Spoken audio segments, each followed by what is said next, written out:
بن کے آتے ہیں، مرادیں لے کے جاتے ہیں۔ سوالی بن کے آتے ہیں اور مرادیں لے کے جاتے ہیں، یہ وہ در ہے جہاں بگڑے مقدر جگمگاتے ہیں۔ یہ وہ در ہے جہاں بگڑے مقدر جگمگاتے ہیں۔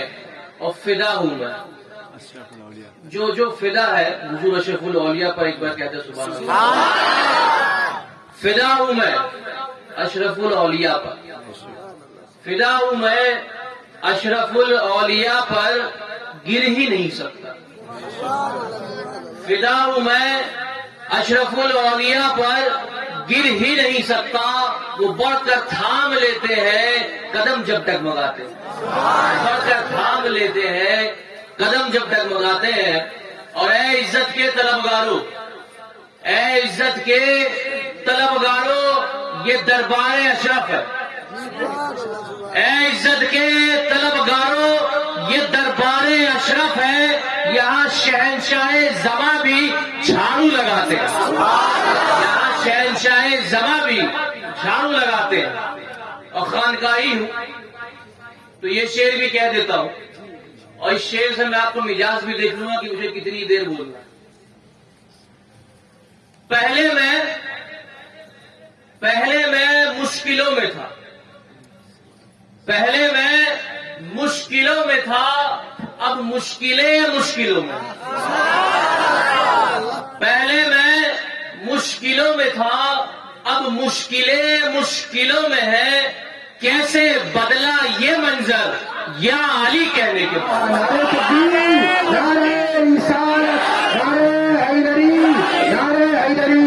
مخدوم اشرف کا دامن، نعرہ تکبیر، نعرہ رسالت۔ کیسے بدلا یہ منظر یا علی کہنے کے بعد۔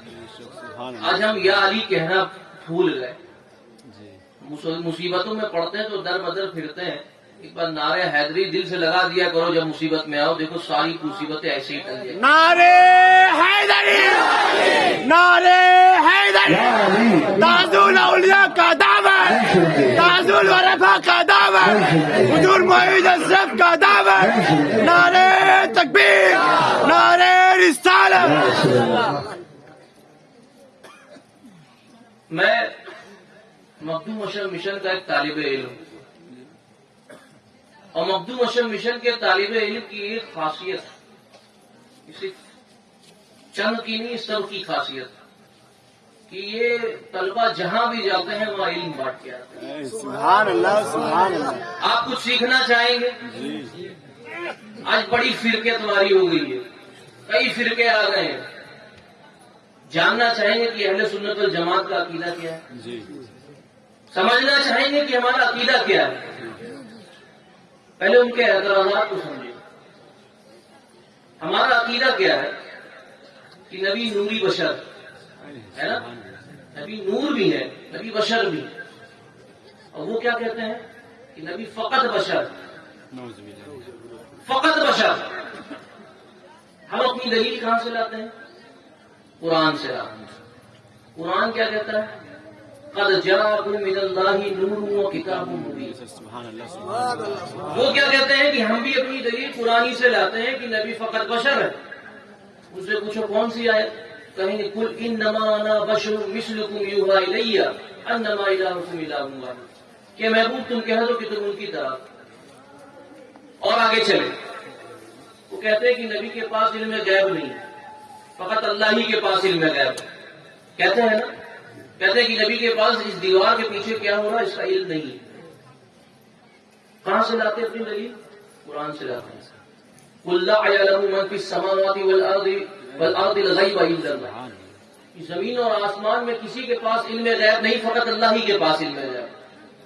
ہم بھی کہتے ہیں کہ نبی کے پاس علم غیب بھی ہے، اور ہم اپنی دلیل قرآنی سے لاتے ہیں، اور ایک آیت نہیں کئی آیتوں سے لاتے ہیں۔ اللہ کیا فرماتا ہے قرآن مقدس میں؟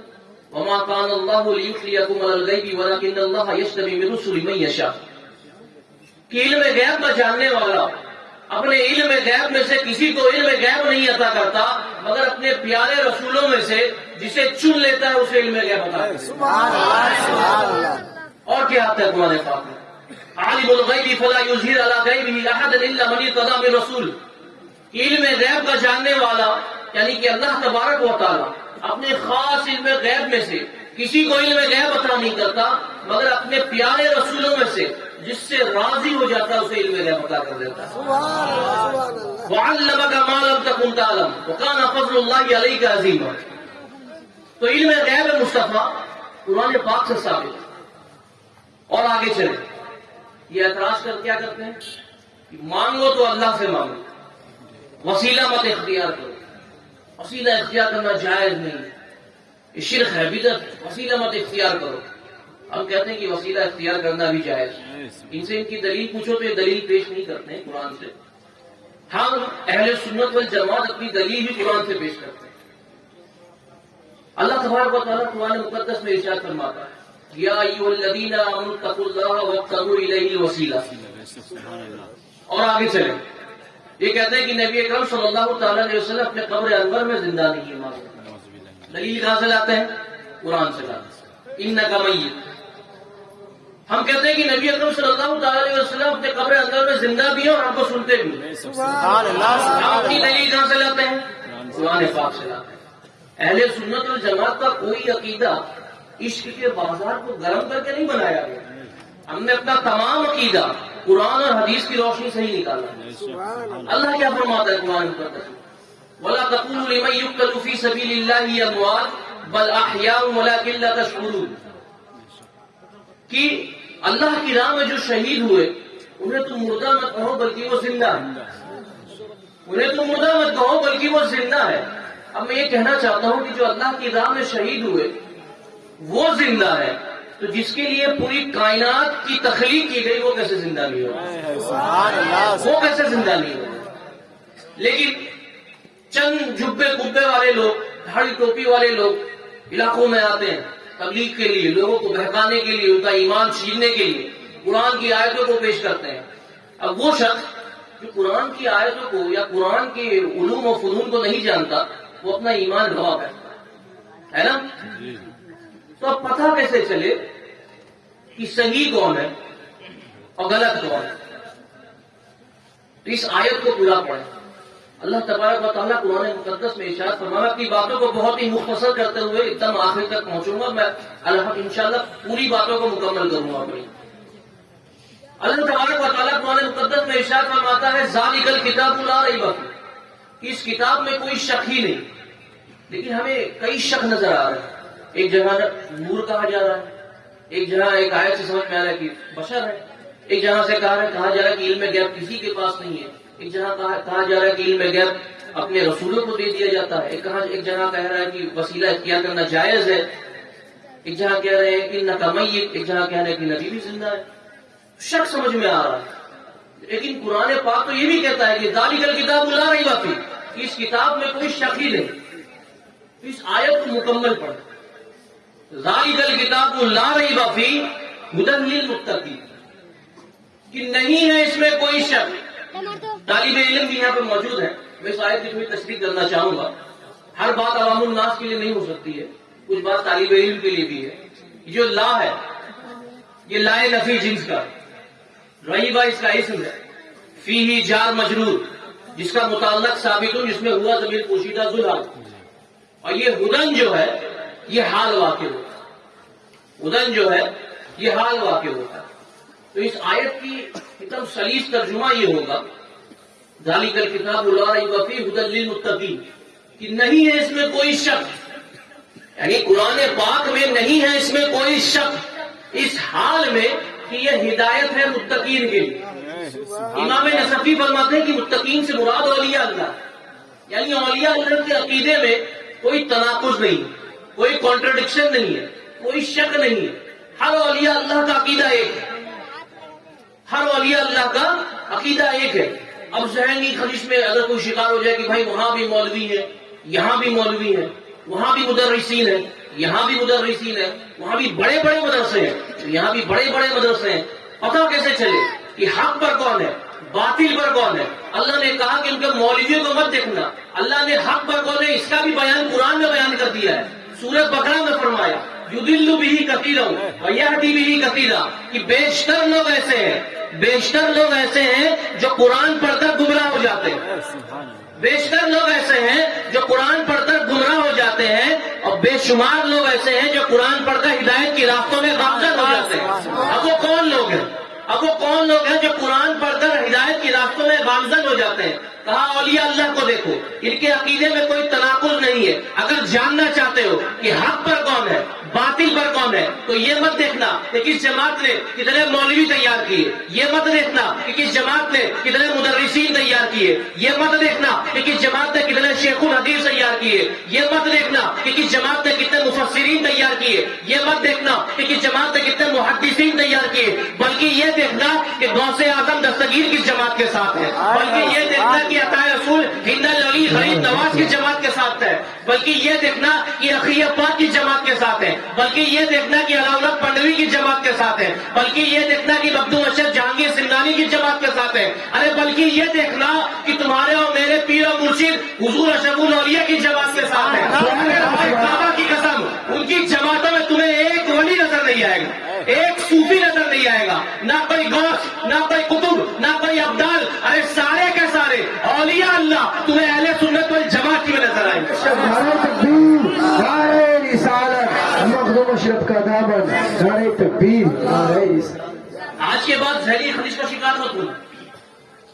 اگر کوئی بہکانے کی کوشش کرے تو اس سے دلیل ضرور پوچھنا، اگر دلیل آپ کو ایسا دل میں شک پیدا کر دے کہ ہاں یہ سچ کہہ رہا ہے، تو اپنے علماؤں کے پاس اور پوچھنا کہ حضرت اس کی تفسیر کیا ہے۔ اب یہ کیا کہتے ہیں کہ نبی کے پاس علم غیب نہیں، دب کی باتوں کو بہت تیزی سے آگے لے کے جا رہا ہوں۔ یہ کہتے ہیں کہ نبی کے پاس علم غیب نہیں۔ اللہ تبارک و تعالیٰ قرآن مقدس میں ارشاد فرماتا ہے اِنَّا أَعْطَيْنَاكَ الْكَوْثَرَ، ہے نا؟ محبوب ہم نے آپ کو الکوثر عطا کیا۔ کیا عطا کیا؟ بولیے بھائی، الکوثر عطا کیا۔ الکوثر سے کیا مراد؟ الکوثر سے کیا مراد؟ کچھ لوگ کا ذہن اس طرف گیا ہے کہ الکوثر سے مراد حوض کوثر، لیکن امام مجاہد فرماتے ہیں کہ الکوثر سے مراد ہر خیر کا کل ہے۔ آپ فرماتے ہیں اس آیت کی تفسیر میں اِنَّا أَعْطَيْنَاكَ الْكَوْثَرَ أَيْ الْخَيْرَ كُلَّهُ، یعنی ہر خیر کا کل ہے۔ محبوب ہم نے آپ کو ہر خیر کا کل عطا کیا۔ اب ان کا اعتراض کیا ہے کہ اللہ نے نبی کو علم غیب عطا نہیں کیا۔ اب میں آپ سے یہ پوچھنا چاہتا ہوں کہ اللہ کے پاس ایک خیر ہے، بھلائی ہے، اچھائی ہے، اللہ کے پاس اچھائی ہے نا؟ ہاتھ اٹھا کے بتائے کون کون یہ بات تسلیم کرتے ہیں؟ اللہ کے پاس اچھائی ہے نا؟ اللہ کے بھالو بھاشا ہے نا؟ ہے نا؟ تو اللہ کے پاس علم غیب بھی ہے، تو علم غیب بھی اچھائی ہے نا؟